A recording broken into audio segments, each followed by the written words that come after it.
Yo, cette semaine, on va se mettre un petit one-shot qui est sorti récemment aux éditions Akata. Il s'appelle Monstrophobie, vous le voyez là, de Kazuki Minamoto, auteur que je ne connaissais pas du tout, et qui est recommandé, comme vous le voyez sur le bandeau que je filme actuellement, par Gengoro Tagame. Gengoro Tagame, c'est un auteur de manga qui est assez culte. Je ne sais pas si on peut dire qu'il est connu, mais en tout cas, il est culte pour les gens qui aiment ce type de manga, qui est le manga gay, ce qu'on va appeler le men's love, c'est-à-dire du manga qui parle de relations homosexuelles entre hommes à destination d'hommes. À ne pas confondre avec le boys love ou le yaoi, qui met en scène des relations homosexuelles aussi, mais qui est plutôt à destination de lectrices féminines. C'est un type de manga qui est très ostracisé. On avait parlé la semaine dernière via le manga Uzaki-chan Wants to Hang Out de comment le ecchi est vu dans la communauté manga, c'est-à-dire pas très bien, et peut-être à raison, hein, il y a des arguments pour ne pas le voir très bien. Mais alors le boys love, c'est encore pire si vous voulez, c'est vraiment complètement à part. En littérature, il y a un peu l'équivalent avec la romance, qui est un type de roman très très populaire, qui fait des énormes ventes, qui met en scène des histoires d'amour, hein, globalement.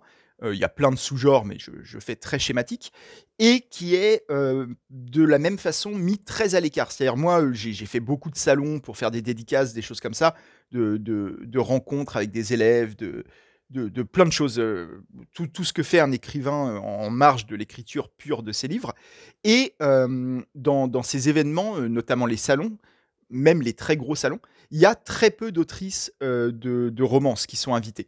C'est un monde complètement à part, alors que ça fait d'énormes ventes. Quand je rencontre des collégiens pour parler de mes livres ou des choses comme ça, quand je leur demande un peu qu'est-ce qu'ils lisent, est-ce qu'ils lisent déjà, qu'est-ce qu'ils lisent, très souvent, dans toutes les classes de collège, de lycée, il y a plusieurs filles qui lisent énormément et qui lisent principalement, voire uniquement, de la romance. C'est un marché et c'est une scène artistique qui est très importante, qui a vraiment une audience massive, mais dont on parle très très peu, qui a ses propres médias, qui a ses propres réseaux, et qui se mélange très peu avec le reste de la littérature. C'est un peu vu comme l'équivalent pour le cinéma de la différence entre le cinéma, justement, et le porno. C'est à la fois le même média, c'est la même forme artistique, c'est-à-dire une œuvre filmée, mais c'est pas du tout considéré de la même façon. C'est pareil en littérature entre, on va dire, la littérature de fiction globale et la romance qui est complètement mise à l'écart. Et dans le manga, on a le même phénomène entre le manga de manière générale, dans lequel on peut trouver plein de genres différents, y compris le shoujo par exemple, qui est aussi à destination de filles, qui va être à peu près mis dans le manga de manière générale, même si là aussi il y a débat, il y a beaucoup de gens qui ne parlent jamais de shoujo, beaucoup de médias qui traitent très très peu de ce genre, mais disons que c'est quand même accepté dans l'écosystème manga. Et par contre, le yaoi, le boys love, est vraiment complètement mis à l'écart, même dans les librairies, vous voyez que c'est un rayon vraiment à part, et qui s'adresse à un lectorat souvent euh, très spécifique, qui lit principalement ça et qui lit assez peu le reste. C'est assez étrange. Alors qu'il y a sûrement des très bons mangas. J'avoue que moi-même, je tombe dans ce travers en connaissant très très mal ce qui se fait dans le yaoi. Euh, je trouve que c'est un phénomène intéressant. C'est intéressant de noter que dans les cas dont je parle de la romance et du yaoi, ça s'adresse à un lectorat très féminin. Dans les deux cas, il y a quasiment que des femmes qui lisent ça, quasiment que des femmes qui en font également. Dans le yaoi, c'est un peu plus à nuancer, mais en romance, c'est vraiment principalement des autrices féminines. Et donc, il y a peut-être un lien de cause à effet. Comme d'habitude, ce qui intéresse les femmes intéresse moins le grand public. Il y a un truc un peu, le grand public, en tout cas les médias grand public, qui vont moins en parler et qui vont beaucoup plus avoir tendance à parler de mangas qui s'adressent plutôt à un lectorat masculin ou on va dire mixte, quoi.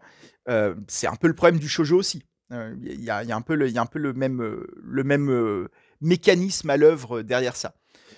Tout ça pour vous parler un petit peu de cette scène-là, à laquelle n'appartient pas vraiment Monstrophobie. On va développer un peu. C'est un manga qui parle d'homosexualité, mais qui ne peut pas être tout à fait classé dans le boys love ou dans le yaoi, ni même dans le men's love. Donc, comme je dis, le men's love, c'est plutôt le manga homosexuel qui s'adresse aux hommes homosexuels, ou non homosexuels d'ailleurs, mais qui est plutôt à destination d'un lectorat masculin. Monstrophobie, on est encore sur quelque chose d'autre, qui est plus un manga, on va dire, social, de réflexion un peu tranche de vie, Là d'ailleurs, vous voyez que Akata dedans a mis un flyer, les éditions Akata s'engagent pour la diversité, où ils promeuvent des mangas qui sont plutôt sur cette thématique-là, sur la thématique de l'homosexualité, de la transidentité, des choses comme ça. Donc c'est pas innocent, parce que ce manga appartient à ce genre de thématique. On va suivre un lycéen qui est homosexuel et qui a un crush sur son prof, que vous voyez là en première page. Là, c'est le prof. Le lycéen en question, il est là. Et qui en plus subit du racisme, parce il vient d'une partie du Japon où les gens ont la peau, il vient du sud, ils ont la peau plus foncée, et il débarque à Tokyo, et à Tokyo, on lui fait comprendre qu'on n'aime pas sa peau plus foncée.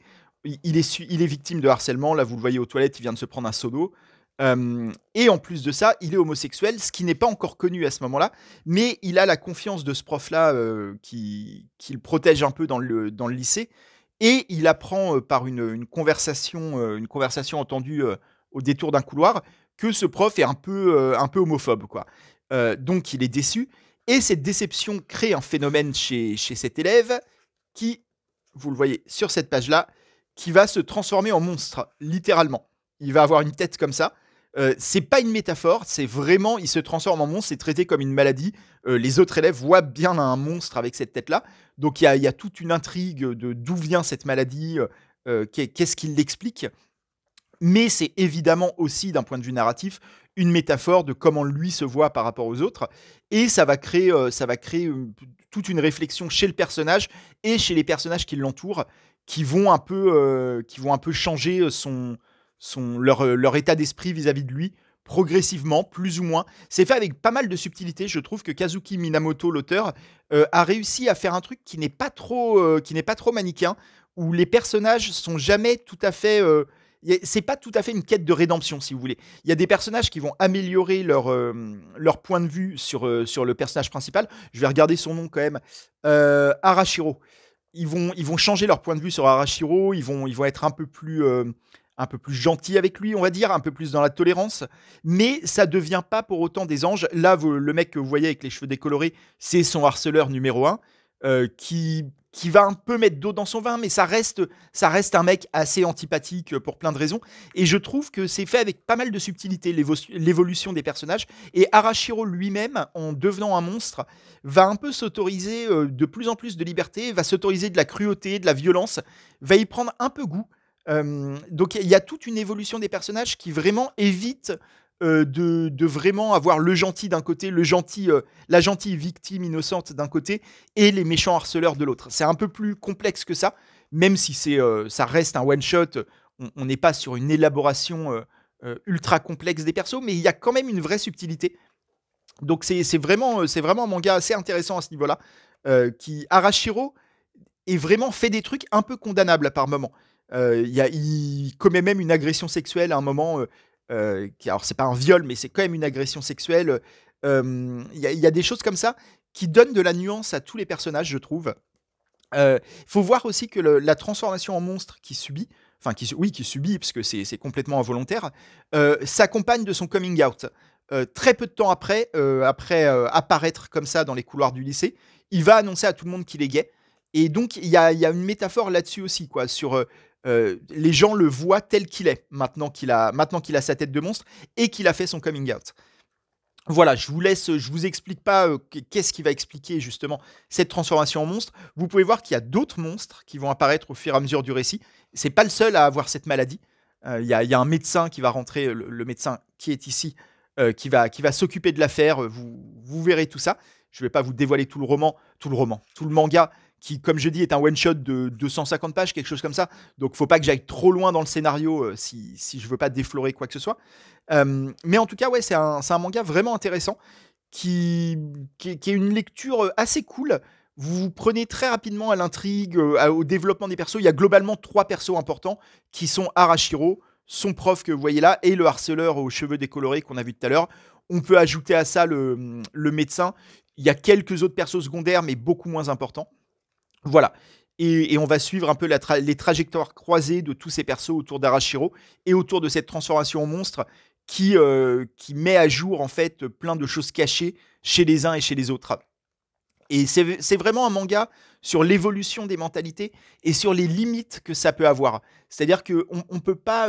C'est un manga qui n'est pas. On finit pas sur une note où on se dit tout est rentré dans l'ordre, tout est tel que ça devrait être. Les gentils sont gentils, les méchants sont méchants et ils ont été punis. Non, c'est pas aussi simple que ça. Donc il y a un côté réaliste, je trouve, dans toute cette évolution qui est assez chouette. Le trait de l'auteur est assez lambda, je trouve, sur les personnages. J'aime bien les têtes de monstres qu'il a faites. Je les trouve relativement originales. Alors, c'est pas super original, mais c'est quand même. Il y a un petit design bien à lui, je trouve, qui fonctionne très bien. La tête d'Arashiro monstrueux est vraiment chouette, comme vous le voyez là. Il va devenir géant à un moment. Je vous laisse voir pourquoi. Et voilà. Donc, c'est un manga que j'ai bien aimé. Une petite découverte. Je sais pas trop si ça en a beaucoup parlé. J'ai vu. Alors, moi, ce qui me laisse penser que peut-être Akata a misé un peu dessus, c'est que je l'ai trouvé en librairie. Dans un relais H, alors ça s'appelle plus relais H maintenant, mais un relais tout court, dans une gare.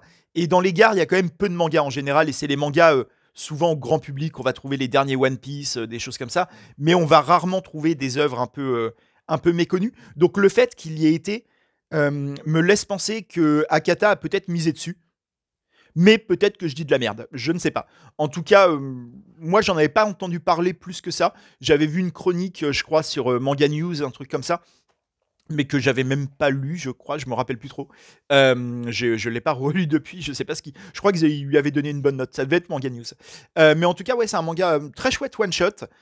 Sur un sujet dont ça parle quand même et dont il y a pas mal de mangas. Le manga, quand même, comme média, a souvent traité de l'homosexualité depuis longtemps. Il y a une longue tradition de ce sujet-là dans les mangas.